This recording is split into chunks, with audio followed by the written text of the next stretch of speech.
ప్రేమ నమ్మకమైన యేసు నామములో శుభములు పలుకుతూ నేటి బంగారు బరక ధ్యానంలో కొన్ని ప్రాముఖ్యమైనటువంటి చక్కని ఆత్మీయ జీవిత సత్యాలను తెలుసుకుంటూ తర్వాత యోవేలు గురించి ఆత్మవరాల్లో 2 భాగాల గురించి మనం చెప్పుకుందాం. మొదటిగా ఒక ఈమెయిల్ ద్వారా నేను పొందుకున్నటువంటి చక్కని తలంపులు మరి మీకు ఇవ్వాలని నేను ఆశపడుతూ, మరి జీవితంలో 5 మెట్లుంటాయట. 1 నేర్చుకోవడం, 2 అర్థం చేసుకోవడం, మరి 3 కష్టపడి పనిచేయడం, 4 ముందుకు సాగటం, తర్వాత కృతజ్ఞతని వ్యక్తం చేయడం, మరి వినయంగా తగ్గింపుతో జీవించడం. ఈ 5 సులభమైన మెట్లే. అత్యంత కష్టమైన ఆ 6వ మెట్టు మాత్రం మరి వినయంగా ఉండటం, తగ్గింపు. అది మనకు అందరికీ కావాలి. మరి పుస్తకం ద్వారా ఏదో నేర్చుకుంటాం కదా! మనుషులు చదివినప్పుడు నేర్చుకున్నంత సాధ్యపడదు. జీవితమే ఒక విజ్ఞాన సరస్వతి. అంటే సర్వస్వం విజ్ఞానమే సర్వస్వంగా మనకు కనబడుతుంది ప్రతి జీవితానికి కూడా. అది మన తండ్రి నుంచి క్రమశిక్షణ నేర్చుకుంటాం. అమ్మ నుండి మరి సందర్భోచితంగా మాట్లాడగల నాయకత్వ లక్షణాలు అమ్మకి నిగూఢమై దాగుంటాయండి. అమ్మమ్మ, నానమ్మల నుంచి మరి మన శక్తి ఉంటుంది. ఆ తాతయ్యల నుంచి అప్పగింతలుంటాయి. తోబుట్టువుల నుంచి క్షమ, మరుపు కనబడతాయి. ఇలా ఎన్నో నేర్చుకోవచ్చు. మనిషి కళ్ళు తెరిసిన దగ్గర నుంచి, ఇతరుల దగ్గర నుంచి, మన సొంత వారి నుంచి ఎన్నో పాఠాలు నేర్చుకోవడానికి దేవుడు మనకిచ్చాడు. ఈ లోకంలో మతి స్థిమితం లేని వారు ఎక్కువ మంది ఉన్నారంట. శారీరకంగా, మానసికంగా అస్వస్థ వల్ల మరి ఆ మతి స్థిమితం లేని వారు మరి మరి సమాజంలో కొద్దిమంది ఉంటారు. బయటకంతా బాగున్నట్టు కనిపిస్తారు. లోపల అసూయ, ద్వేషము, ఆందోళన, అశాంతి, చింత, ఈర్ష్యలతో కుమిలిపోతూ మనసు స్థిమితం లేక క్షోభతో అల్లాడుతూ ఉంటారు. మంచుడు సమాజంలో ఉన్నవారు వారిని మనం గమనించి మరి వారిని పశ్చాత్తాపడి ప్రభు దగ్గర ఒప్పుకుంటే ఆయన రక్షించి విలువైన శాంతిని, ఎవరి మనసు నీ మీద ఆనుకుంటుందో పూర్ణ శాంతి ఇస్తాడు అని మనం చెప్పడానికే ప్రభు మనల్ని మరి సర్వలోకానికి వెళ్ళి మరి సృష్టికి మరి సువార్త ప్రకటించాలి, శిష్యులుగా చేయమని కూడా ప్రభు మనకు ఆజ్ఞాపించారు. ఇలాంటి వారి కోసమే అది గుర్తుపెట్టుకోవాలి. మనం ఈ రోజుల్లో కాలం మన పైకి ఎదిగేలా చేయాల్సి కల్పించుకున్నప్పుడు దాన్ని ప్రభు మనం దీవించదలుచుకుంటే ఏ శక్తి ఆపలేదండి. బంధం అంటే అన్నీ బాగున్నప్పుడు మనతో ఉండేది కాదు. మన దగ్గర ఏం లేనప్పుడు కూడా చేయి వదలకుండా తోడుగా ఉండేదే మనం మరి మంచి బంధం. ఒక చక్కటి మాట ఒక భక్తుడు చెప్పాడు. నేను బాగుండాలి అనేదంట ఆశ, నేను మాత్రమే బాగుండాలి అనేదేమో అత్యాశ, నాకన్నా ఎవరు బాగుండకూడదు అనేది దురాశ. ఆశలో చూసారా 3 రకాలు ఉన్నాయి. ఇవి కాక ప్రార్థన గురించి మనం ఎన్ని నేర్చుకున్నా గొప్పే. ప్రార్థనకి ఆటంకాలు ఏంటి, ప్రార్థన మరి ఏ రకంగా ఫలితాన్ని ఇస్తుంది, ఇవి మనం కొద్దిగా తెలుసుకుందాం. ప్రార్థనల రకాలు కూడా తెలుసుకుందాం. మరి కొన్ని ప్రార్థనలు మరి ఎట్టి ఫలితాన్ని ఇస్తాయి, వ్యక్తిని సరిచేస్తుంది, జ్ఞానం ఇస్తుంది, సమస్యలకు పరిష్కారం ఇస్తుంది, మరి అవసరాలు తీరుస్తుంది, ఫలభరితమైన జీవితాన్ని ఇస్తుంది, మంచి ఆలోచనలు ఇచ్చి దేవుని ప్రేమతో నింపుతుంది, వాగ్దానాలు నెరవేర్చబడతాయి. ప్రార్థన ద్వారా కరుణ, కృప కుటుంబాలపై కృమణించబడుతుంది. ప్రార్థన ప్రతి కీడు నుండి కాపాడి ఆత్మసంతృప్తితో దింపుతుంది. ప్రార్థన ద్వారా శత్రుపై జయమిస్తుంది. ప్రార్థన ద్వారా దైవ చిత్తము నెరవేర్పిస్తుంది. మరి మరి ఈ రకంగా ప్రార్థనలో రకాలు కూడా కొన్ని ఉన్నాయి. విధేయత కలిగి తగ్గింపు గల ప్రార్థన, ధైర్యపరచు ఆత్మగల ప్రార్థన, నమ్మకం కలిగిన ప్రార్థన, నిజముగా మొరపెట్టు ప్రార్థన, సహజమైన ప్రార్థన, దీర్ఘశాంతం గల ప్రార్థన, దైవ చిత్తానుసారమైన ప్రార్థన. ఇదే కాకుండా ప్రార్థనకు జవాబులు లభించకపోవడం కారణము ఒప్పుకొనని పాపము, వేషధారణతో ప్రార్థన చేయడం, అపనమ్మకంతో ప్రార్థించడం, అభ్యంతరము గల ప్రార్థన, గర్వంతో కూడిన ప్రార్థనలు. మరి కొన్ని ప్రార్థనలు మనం మరి చాలా ప్రార్థనలు మనం బైబిల్లో చూస్తాం. ఏదైనప్పటికీ ఈ కొద్ది సందేశంతో మనం ధ్యానించుకుని ప్రభు ప్రేమలో సాగిపోదాం.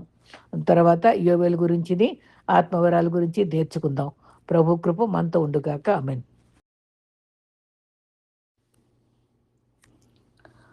ఈ దినం నా వాక్య భాగంలో మరి నేను చెప్పబోయేటువంటి ఒక చక్కని 12 చిన్న ప్రవక్తలలో ప్రాముఖ్యమైనటువంటి యోవేలు ప్రవక్త. నేటి దినాల్లో ఆత్మ కుమ్మరింపు 900 సంవత్సరాల క్రితమే ప్రవచించిన గొప్ప భక్తుడు.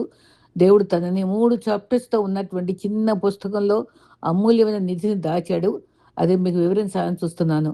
అది 29, 66 పుస్తకాల్లో యోవేలు చిన్ని పుస్తకం 29వ పుస్తకం. దానికి 13 వచనాలున్నాయి. 3 అధ్యాయాలున్నాయి. 7 ప్రశ్నలున్నాయి. 50 ఆజ్ఞలున్నాయి. 10 వాగ్దానాలు. ప్రవచనాలు 69లో 11 నెరవేరినాయి. ఇంకా నెరవేరవలసినవి ఉన్నాయి. శ్రేష్టమైన వరాలున్నాయి. పాపం చేయటం వల్ల దేవుని నుండి పొందినటువంటి న్యాయ తీర్పు తెలియచేసే చక్కటి ప్రవచనం. అయితే యూదవారు దేవుని యొద్దకు తిరిగి రావాలని కావలసిన నమ్మకత్వం నాకు మార్గం చూపే పరిచర్య యోవేలు చేశాడు. మిడతల దండు నాశనం చేయగా క్షామం ఎదుర్కొన్నారు. యోవేలు ప్రవచించిన తీరు గొప్పది. యోవేలు అంటే అర్థము యెహోవా దేవుడు అని అర్థము. దేవుడు ఏకఛత్రాధిపత్యం వహిస్తున్నాడని తెలియచేస్తుంది. హెబ్రీ భాష అర్థం ఇస్తున్న యోవేల్ది మరి సర్వశక్తిమంతులకు దేవుడు, ప్రకృతి మీద సమస్త సృష్టి మీద ఆధిపత్యం వహించే దేవుడని కూడా మనం తెలియచేస్తుంది. అయితే అన్నిటికంటే ఆత్మ కృమ్మరింపును వివరించాడు. అపోస్తలుల 2వ అధ్యాయంలో పెంతెకొస్తు దినాన ఆత్మ కృమ్మరింపు వివరణ 900 ఏళ్ల క్రితమే మరి తెలియచేసిన ప్రవచించే అనుభవాలు గొప్పవి. దానియేలు మరి యోబేలు గ్రంథంలో ప్రజలు దేవునిపై తిరగాలని, దేవుని వైపు తిరగాలని, ఆయన గొప్ప ఔన్నత్యాన్ని, ఆయన ప్రేమను కూడా చక్కగా చాటి చెప్పాడు. కృప చూపువాడు, కనికర సంపన్నులను కూడా తెలిపాడు. దేవుడు ఎన్ని శ్రమలు అనుభవించినా సరే మనము ఆయన వైపు తిరగాలి అనే ఆశయంతోటే మరి దేవుణ్ణి సమ్మతించాలని కూడా తెలిపాడు. దేవుని ఉగ్రత వల్ల ఆర్థిక వ్యవస్థకు భంగం కలుగుతుందని, మనుషులు పాపం వల్ల ఉగ్రత లభిస్తుందని, దేవుని ప్రజలు ఆయన వైపు తిరగాలని ఆకాంక్ష కలిగి ఉన్న దేవుని యొక్క మనసును చూపించాడు. మరి దేవుని వైపు తిరిగినప్పుడు ఆశీర్వాదము, సమృద్ధి కూడా లభిస్తుందని కూడా చెప్పాడు. యోవేలు వాళ్ళ పేరు గల వాళ్ళు 13 మంది ఉన్నారంట. పెతుయేలు అనే తండ్రికి పుట్టిన యోవేలు మరి యాజకత్వం వహించిన వాళ్ళే. మరి అయితే యెరూషలేముకు దగ్గరగానే నివసించేవాళ్ళట. ఆ తండ్రి అర్థం ఏంటంటే పేరుకి దేవునిచే ప్రేరేపించబడిన వాడని. అటువంటి భక్తుడికి పుట్టిన యోవేలు కూడా చక్కని ప్రవచనం దేవుడు ఎన్నుకున్న వ్యక్తిగా మనం చూస్తాం. వివేకం గలవాడు, యాజకత్వం వహించిన వాడే యోవేలు. మారు మనసు కొరకు ప్రయాసపడ్డాడు. ఆమోసుతో కూడా పోల్చబడింది. ఆమోసు 3:16, 1:2, 3:18, 9:13లో కూడా వాటితో సమకాలీకులుగా ఆ ప్రవచనాల అర్థాలు కొంచెం కలుస్తాయని చెప్పారు. మరి ఎలీషాకు సమకాలికుడట. పెంతెకొస్తు అనుభవంలో అపోస్తలుల 2:28 నుంచి, వాళ్ళ అపోస్తలుల 2:16 నుంచి పేతురు ఈ యొక్క ప్రవచనాన్ని ఎత్తిపట్టి ఆ కాలం ఎక్కడ, ఈ కాలం ఎక్కడ, కానీ ఆత్మ కలయిక చూసారా? ఆ ఆత్మతో పేతురు కూడా ఆయన యోబేలు యొక్క ప్రవచనాన్ని వివరించాడు. అక్కడ ఆ పెంతెకొస్తు అనుభవంలో పొందిన శక్తి వల్ల 3,000 మంది రక్షించగలిగాడు. తర్వాత అబద్ధికుడైన పేతురు మరి తలకిందులు చేసేవాడిగా, ప్రధాన శిష్యుడిగా ఉంటూ గొప్ప కార్యాలు చేయడానికి తన యొక్క మరి వస్త్రాన్ని కూడా ముట్టుకుని స్వస్థపడే స్థాయికి ఆ దేవుడు తన్ని వాడుకున్నాడు. అయితే అవన్నీ ప్రవచనాలు యోవేలును వాడుకున్న అనుభవం మనకు గొప్పది. ఆయన రాకడ రానేనని ప్రధాన సారాంశము. 2వ అధ్యాయం ముఖ్యమైనది. ఇంకొక ప్రాముఖ్యమైన యోవేలు గ్రంథంలో ఏంటంటే ఉపవాసతను ప్రతిష్ఠించి మన ఊరికే ప్రార్థన చేయడం కాదు, వస్త్రములు కాక హృదయాలు గోధుపట్ట కట్టుకొని బూడిద పూసుకొని అరవడం కాదు, హృదయాలు చించుకొని ప్రార్థించుకొని ఆయన సన్నిధికి రమ్మని గోజాడాడు. ఆయన ప్రవచనాలు యెహోవాయే దేవుడు 14 మందికి పేరుంది అనుకున్నాం కదా. మరి కొన్ని విషయాలు ఉన్నాయి. 1వ అధ్యాయంలో యూదా ప్రజల కొరకై ప్రవచనాలు రాశాడు. 2వ అధ్యాయం 17 వచనం, 1వ అధ్యాయంలో 13, 4 వచనాలు కూడా యోవేల్లో వివరణ. సరే మరి ఆమోస్ కాదు, మరి పెదవులతో ఆరాధించడం వద్దని చెప్పి ఈ విధంగా ఈ 12 మంది ప్రవక్తలు చిన్న ప్రవక్తలు అయినప్పటికీ గొప్ప కార్యాలు చెప్పారు. కాబట్టి ఈ 12 వీళ్ళని ప్లస్ 4 పెద్ద ప్రవక్తలు అంటే యెషయా, ఇర్మీయా వీళ్ళందరిది కూడా మనం తెలుసుకొని మన గ్రిప్లో ఉంచుకొని వాళ్ళకి ప్రభు ఎలా వారు బోధించాడో, ఏం బోధించాడో మనం అవగాహన చేసుకోగలిగితే మనం ధన్యులమే. అయితే గొప్ప కరువులో మరి మిడతలు పంపించినప్పుడు ఆ శత్రువులు దాడి చేస్తారు. ఇటువంటి సందర్భాలు యోవేలు భారత దేవుని సన్నిధిలో మరి వివరించిన వాక్యమే ఇది. దేవునికి ఎన్నుకొనబడిన ప్రవక్త. దేవుని ప్రవచనాలు మరి ఆ రోజుల్లో యూదా ప్రజలు ఆరాధన దేవునికి ఇష్టంగా లేరు. అది అప్పుడు 2:12లో, 3:13లో మిడతల వల్ల పచ్చదనం అంతా తినేస్తే ఇంకంతా కరువే కదా. యోవేలు హృదయ భారంతో ప్రవచించాడు. మిడతలంటే వాళ్ళకి నష్టం. ఆనాటి ప్రజల పాపం వల్లే తెలిసింది, పశ్చాత్తాపడాలని కోరాడు. అంచెదినాల తీర్పు గురించి కూడా చెప్పాడు. ఆ ఉపవాస దినం ప్రకటించాలని, పశ్చాత్తాపడాలని, హృదయపూర్వకంగా ఆరాధించాలని కూడా తెలిపాడు. ప్రభు కోరే మనసును వివరించాడు. మరి దేశానికి రానేయున్న దీవెన కూడా మరి క్షేమం ఇస్తాడని కూడా, మరి ఉగ్రత తప్పిస్తాడని కూడా చక్కటి మాటలు చెప్పడం ఉంది. అయితే ఇక్కడ పురుగులు తినేసిన పంటను ఇస్తా అన్నటువంటి మాటను మనం చూస్తాం. పురుగు తినేసిన పంటను మరి మళ్ళా ఇస్తా అన్నమాట అనుభవాల్లో మరి ఇక్కడ 4 రకాల పురుగులు ఉన్నాయి కదా! మరి మొదటిది గొంగళి పురుగులు. వాళ్ళ యొక్క ద పసరు పురుగులు, చీడ పురుగులు, ఈ 4 రకాల పురుగులను కూడా చెప్పుకుంటూ ఆ అనుభవంలో ఎంత చక్కగా వివరించాడంటే మరి ఈ ఈ అనుభవాల్లో ప్రత్యేకంగా మనం గమనించగలిగితే ఒక్కొక్క పురుగు ఒక దేశాన్ని సూచిస్తుంది. బాబిలోని ఫస్ట్ది పురుగులు గొంగళి పురుగు బాబిలోని సూచిస్తుంది. తర్వాతది మాదేలు రెండవది. మరి పురుగులు మాదీయులను పోల్చబడింది. 3 పసరు పురుగులేమో గ్రీకులు పోల్చబడింది. చీడ పురుగులేమో రోమరాజ్యాన్ని సూచిస్తుందట. ఈ భయంకర చీడ పురుగులు అంటే ఆ దేశాలు నాశనం చేస్తున్నాయని ఇది ప్రవచించాడు. ఎక్కువగా ఆ దేశాలు అసలు ఎరుసలేము దేవాలయాన్ని 27 సార్లు కాల్చివేయబట్టం, మరి దండెత్తటం. దేవుడు ఎప్పుడు కూడా ఎరుసలేము కాపాడుకోవడానికే చూసుకున్నాడు. దేవుడు రెస్టోర్ చేయడానికే చూసుకున్నాడు. నెహెమ్యా ఎంత కష్టపడ్డాడండి. ఆ యోబేలు 2:25లో మీరు కడుపార తిని తృప్తి నొంది మీ కొరకు వింత కార్యములు జరిగించిన దేవుని ఏడిన నామం స్తుతించుచున్న మిడతల పురుగులు, గొంగళి పురుగులు, పసరు పురుగులు, చీడ పురుగులు అనే మహా సైన్యము. 4 ఇక్కడ మరి గొంగళి పురుగులు అదే బాబిలోను, పసరు పురుగులు మాదయులు, చీడ పురుగులు గ్రీకీయులు. ఈ రకంగా మరి ఈ 4 పురుగులు 4 దేశాల నుండి చూసాయని చెప్పుకున్నాం కదా. అయితే ఇప్పుడైతే ఇక్కడ ఈ మాట బాగా గుర్తుపెట్టుకోవాలి మనం. ఇప్పుడు మనము కూడా మనం ఈ రోజుల్లో ఇప్పుడైనా మనం దేవుని కొరకు మధ్య లేవాలి, ఆ కన్నీరు విడవాలి, దుఃఖించాలి, హృదయపూర్వకంగా తిరిగి రావాలి. ఇదే యెహోవాకు అన్నాడు. నీ దేవుడని యెహోవాకు ఇంకెంత మంచి మాటలు చెప్పాడు. కరుణావాత్సల్యం గలవాడు, శాంతమూర్తి, అత్యంత కృప గలవాడునై ఉండి తను ఉద్దేశించిన కీడు చేయక పశ్చాత్తాపడతాడు గనుక మీ వస్త్రములు కాక మీ హృదయములు చించుకొని ఆయన తట్టు తిరుగుడు. ఇదండి మెయిన్. ఈ రోజుల్లో ఉపవాసం అంటే గొంతుపట్టు కట్టుకోవడం కాదు, మరి హృదయాలు చించుకొని చేయాలి. మిడతలు తినేసిన పంటను మీకు ఇస్తా అన్నాడు. కన్నీటితో రమ్మన్నాడు. ఉపవాసం ప్రతిష్ఠించమన్నాడు. 1:14లో యెహోవాను మరి బ్రతుకులాడుకోవాలట. ఎవరెవరు బ్రతుకులాడాలి?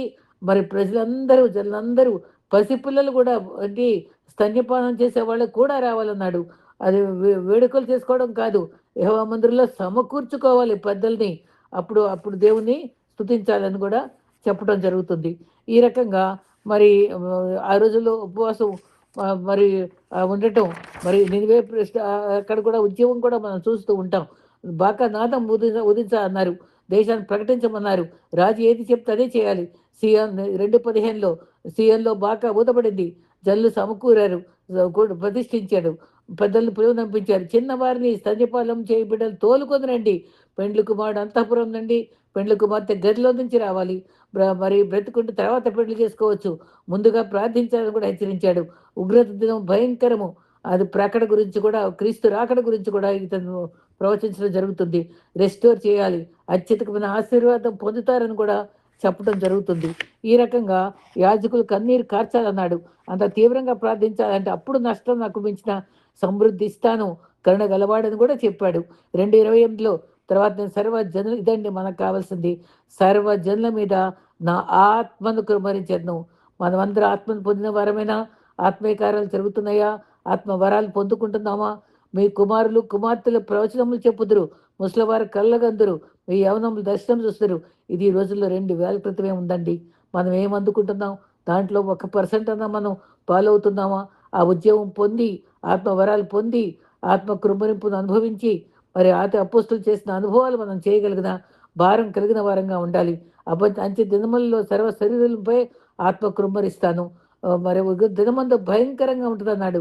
ఉగ్రతను తప్పించుకోవడానికి ఏకైక మార్గము 2వ అధ్యాయం 1-17 వరకు వివరించారు. అది స్పిరిచువల్ రెస్టరేషన్, ఆత్మీయమైనటువంటి మళ్ళీ పునరుద్ధరణ, నేషనల్ రెస్టరేషన్.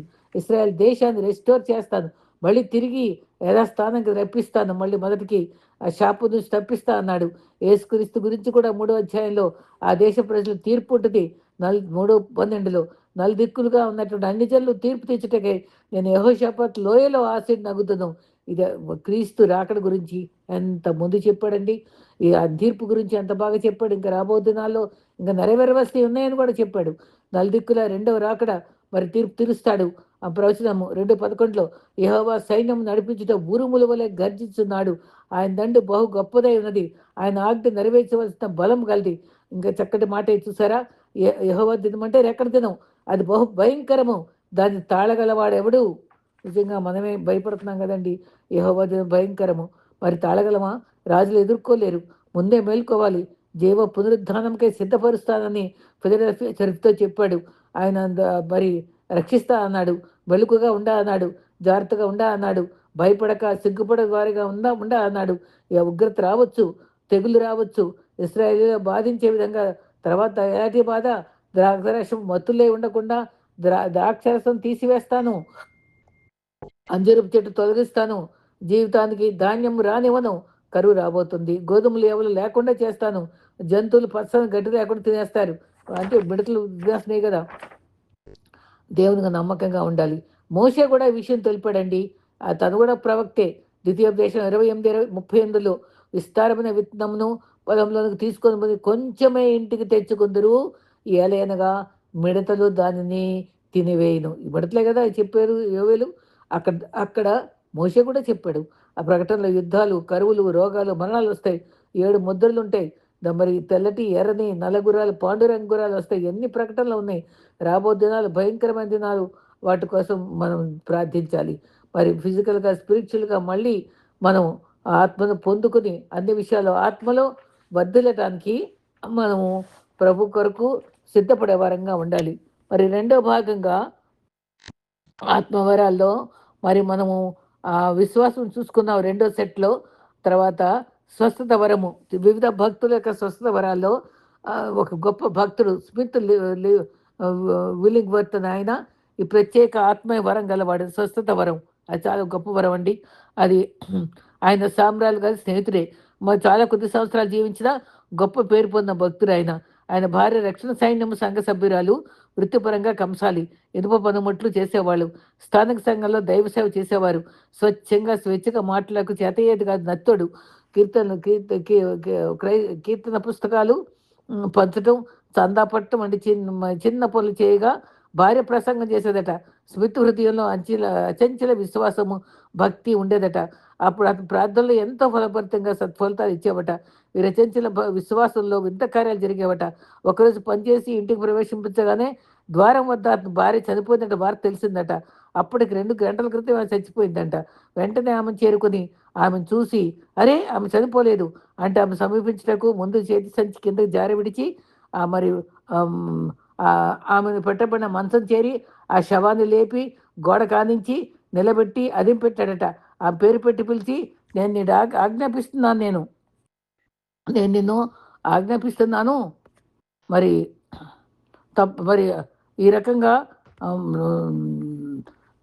దేవుని నామంలో నువ్వు బ్రతకాలి అని తను నువ్వు సజీవంగా నా దగ్గర రావాలి. నువ్వు ఇలా చెప్తూ చెయ్యి చాచేసి వెనక్కు తగ్గి ఆమె మరి చలనంకై విశ్వాసంతో కనిపెట్టాడట. గొప్ప అద్భుతం. ఆమెలో దైవశక్తి ఆవరించింది. తక్షణం చైతన్యం కలిగింది. బ్రతికి కదిలింది. ఆమె చేతుల్లో ఇమిడింది. ఆయన చేతుల్లో ఇమిడిపోయిందట. ఆ తర్వాత ఆమె చాలా రోజులకు జీవించిందట. హల్లెలూయా. విశ్వాసము వరంతో పాటు స్వస్థత వరం కూడా నిండుగా నిండినటువంటి ఆత్మ నింపు గల విశ్వాసంగా మనం కావాలి. అలా విశ్వాసి మార్చగల వ్యక్తులను బాగు చేయు ప్రత్యేక స్వస్థత వరాన్ని ఆయన పొందాడు. మూర్ఛ రోగులను ఆయన వద్దకు తెస్తే ఆయన ఆత్మలో ఉజ్జీవము కలుగుతూ మరి ప్రత్యేకంగా ప్రార్థన చేసి అద్భుతాలతో మరి రోగులను గమనిస్తూ ప్రసంగం చేయడం, రోగులను సమీపించి దైవత్వ ప్రేరణతోటి వ్యాధులను యేసునామములో గద్దించేవాడట.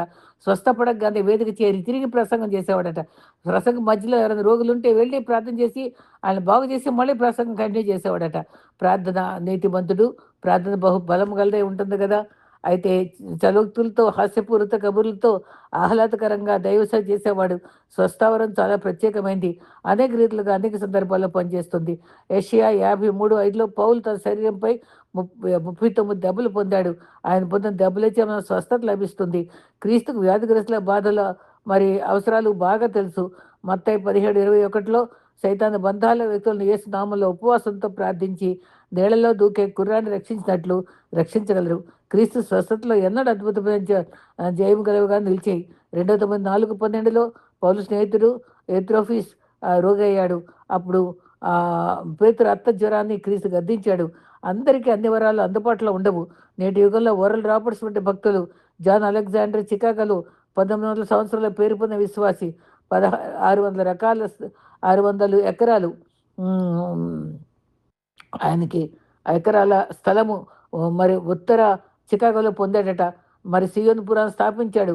10,000 మంది సైనికులతో ఎలీషా వంటి భక్తుడు ఆయన పేరు ఇచ్చిందట. ఆ మహిమను మరి అన్ని స్వనీతి అలా అంత చేసినప్పటికీ స్వనీతి ఆవరించిందట. ఆయన అనుచరులు తిరగబడ్డారట.